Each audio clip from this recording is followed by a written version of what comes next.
अलग अलग प्रकार के बैक्टीरिया, वायरस और फंगसों से हम प्रभावित हैं। और WHO के आंकड़े बताते हैं कि प्रति वर्ष 2.25 करोड़ लोगों से ज्यादा लोगों की जान कम्युनिकेबल डिजीज, बैक्टीरिया, वायरस और फंगस जनित बीमारियों के कारण हो जाती है।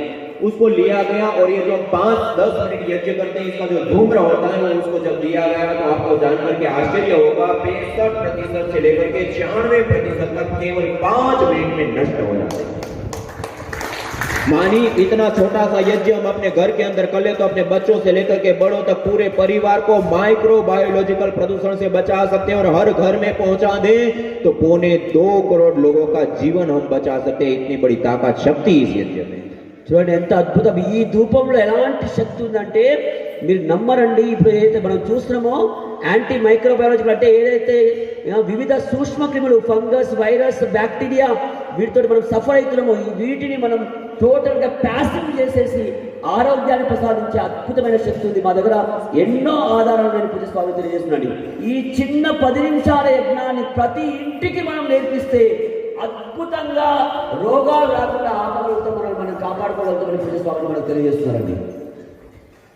तो इस प्रकार जब हम यज्ञ करते हैं तो बैक्टीरिया, वायरस, फंगस से हमारे परिवार का बचाव हो जाता है। ऐसे ही रेडिएशन से भी बचाव होता है। ऐसे ही जिस वायु के अंदर हम श्वास लेते हैं उसके अंदर आज SOx, NOx, CFC आदि जहरीली हानिकारक घातक गैसें बढ़ चुकी हैं, जिसको हम वायु प्रदूषण कहते हैं, जिसके कारण से आज पूरी दुनिया में वायु प्रदूषण के कारण 70 लाख से अधिक लोगों की मौत हो जाती है। और इस यज्ञ हवन करने पर एथिलीन ऑक्साइड, प्रोपिलीन ऑक्साइड से लेकर के विभिन्न प्रकार की गैसें बनती हो, जब वायुमंडल के अंदर आती है तो फोटोकेमिकल प्रोसेस चलता है, उसके परिणाम स्वरूप उन गैसों के बॉन्ड टूटते हैं, बनते हैं और इसके परिणाम स्वरूप जो हानिकारक जहरीली घातक गैसें वो होती हैं वो भी न्यूट्रलाइज हो जाती है, खत्म हो जाती है, दूर हो जाती है और वायु प्रदूषण से भी हमारा बचाव हो जाता है। దయచేసి ఒకసారి ఆలోచించండి. ఈరోజు ప్రపంచం మొత్తం పరేషాన్లో, మొత్తం కలుషితమైపోయింది మన గాలి లోపల. అలాంటి కాలుష్యాన్ని తీసివేయగలిగినటువంటి ఏకైక మార్గం ఏదైనా ఉందంటే అది యజ్ఞం. ఏదైతే మీరు మనకు తెలుసు ఆ ఫోటోసింథసిస్ గురించి మనం విన్నాం కదా బయాలజీ లోపల. సూర్యకిరణాలు ఏదైతే దీనిపైన పడిన తర్వాత చెట్ల ఆకుల పైన పడిన తర్వాత కిరణజన్య సంయోగ క్రియ జరుగుతుంది. అలాగే యజ్ఞం చేసిన తర్వాత ఈ యజ్ఞ పొగ, ఇందులో వచ్చినటువంటి అద్భుతమైన వాయువులు మన చుట్టుపక్కల ఉన్నటువంటి విషవాయువులు రెండు మిక్స్ అయిన తర్వాత ఫోటో కెమికల్ ప్రాసెస్ జరుగుతుందండి. దానివల్ల అక్కడ ఉన్నటువంటి విషవాయువులు ఖతమైపోయి మన చుట్టూరా మనకు కావాల్సినటువంటి అద్భుతమైనటువంటి వాయువులు, ఆరోగ్యకరమైన వాయువులు. और कुछ नहीं आता तो गुरु मंत्र गायत्री मंत्र से ही 11 आहुति प्रदान करके अपने घर के अंदर हम जरूर प्रतिदिन यज्ञ करेंगे। आज हम संकल्प लेकर के जा रहे हैं। సో ఇన్ని లాభాలు ఉన్నటువంటి యజ్ఞాన్ని ప్రతిరోజు మనం తప్పకుండా చేద్దాం. సో ఈ రోజు మనం అందరం కలిసి సంకల్పం చేద్దాం. ఏదైతే దృశ్య అదృశ్య లాభాలు ఇస్తుందో, ఇంతటి అమూల్యమైనది ఉందో, నేను రోజు తప్పకుండా ఉదయం లేసి యజ్ఞం చేస్తాను అని సంకల్పం చేద్దాం. और आज हम सब लोग इतनी शांति पूर्वक अच्छे से बैठ करके यज्ञ कर पाए, हम सब ने मिलकर के यज्ञ किया। इस यज्ञ के आयोजन के लिए हमारे आदरणीय भ्राताश्री ఈ రోజు వాయు కాలుష్యానికి ఏకైక సమాధానం ఏంటంటే ఈ 10 నిమిషాల యజ్ఞం. और यह वायु को सुगंधित करने के साथ साथ मेडिकेटेड बनाता है। आज मॉडर्न मेडिकल साइंस में जिन मशीनों का हम प्रयोग करते हैं दवाइयों को बनाने के लिए, उसी आधार पे अलग अलग जड़ी बूटियों का होम करके अलग अलग प्रकार के अलग अलग धूम्र को एनालाइज किया गया। उसके अंदर विभिन्न प्रकार के कंपोनेंट्स, मॉलिक्यूल्स पाए गए और हवन करने के बाद उसमें बैठते हैं, उसमें रहते हैं, उसको श्वास प्रश्वास के माध्यम से उस वायु को ग्रहण करते हैं तो कैंसर, पैरालाइसिस, पार्किंसन से लेकर कोमा से लेकर के MND, MD जैसी जो खतरनाक और भयंकर बीमारियां होती हैं वो भी ठीक होती है। और आज पूरी दुनिया में पहली बार एविडेंस बेस्ड रोगानुसार 11 प्रकार की हवन सामग्रियां ఇంతకాలం పుస్తకాలను చూడండి. ఎలా అయితే మనము ఈ హవనం ద్వారా శుద్ధి చేసుకోవడం, వాయు కాలుష్యం నివారించుకోవడం ఎంతైతే మనకి ఇంపార్టెంట్, దాంతో పాటు రోగాలను నివారించే విశేషమైన సామాగ్రిని ఉపయోగించి మనం ఏం చేస్తున్నామో ఈరోజు ప్రపంచంలోనే ఫస్ట్ టైం మనం ఇలాంటి దివ్యమైన రోగాలను నివారించే సామాగ్రిని ఆవిష్కరించి పూజ స్వామి మనం ప్రయత్నం చేస్తున్నారు. ప్రూఫ్ ఉందండి.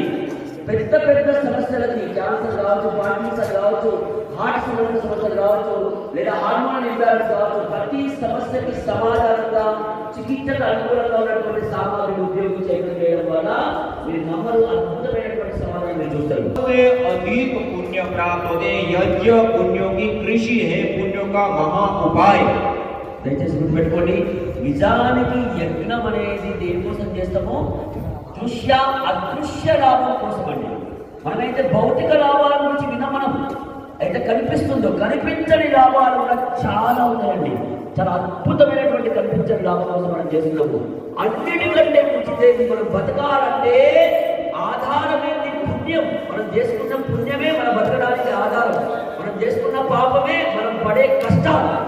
సో పుణ్యము సంపాదించడం, ఇది మీరు చదువుకుంటే కర్మ సిద్ధాంతం అర్థమైంది, అర్థమైంది. పుణ్యం మాత్రమే మన పూజ స్వామి చెప్తారు, బిగ్ క్లాప్స్ అండి. इसी प्रकार से इस यज्ञ को करने पर पुण्यों के साथ साथ हम जिस प्रकृति माँ का प्रयोग लेते हैं, जीवन के लिए सहयोग होता है, सब हमें देते हैं, लेकिन हम उनको क्या देते हैं? कुछ नहीं। इसलिए हम हो जाते हैं देव। सबसे बड़ा उपाय है तो देव यज्ञ। అండి భౌతిక లాభాలు పుణ్యం సంపాదించుకోవచ్చు. మనం చేసుకున్న పుణ్యమే మన బతకడానికి ఆధారం. మనం చేసుకున్న పాపమే మనం పడే కష్టాలు. సో పుణ్యము సంపాదించడం, ఇది మీరు చదువుకుంటే కర్మ సిద్ధాంతం అర్థమైంది, అర్థమైంది. పుణ్యం మాత్రమే మన పూజ స్వామి చెప్తారు, బిగ్ క్లాప్స్ అండి.